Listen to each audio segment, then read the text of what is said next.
تو اگر آپ آگ لگ گئی اس کے بعد آگ بجھا رہے ہیں تو یہ علاج ہو گیا. اگر آپ آگ سے بچاؤ کی ترتیب کر رہے ہیں تو یہ پریونشن ہو گئی، یعنی پرہیز ہو گیا. ان دونوں میں فرق کیا ہے؟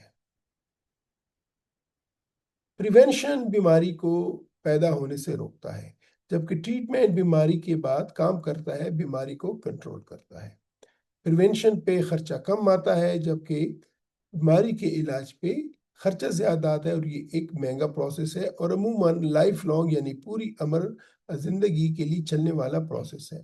پریونشن میں آپ کو تکلیف کم ہوگی، بیماری پیدا ہو گئی تو اس کی تکلیف زیادہ ہو سکتی ہے اگر اس نے کمپلیکیشنز کی، اور ہمارے زیادہ تر مریض کمپلیکیٹڈ ڈیزیز کے ساتھ پریزنٹ کرتے ہیں.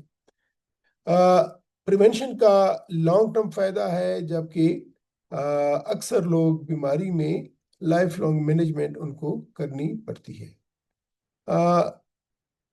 تو مراد یہ ہے کہ پریونشن بہتر ہے، آسان ہے اور زیادہ مؤثر ہے بنسبت اس کے کہ آپ بیماری کا علاج کریں.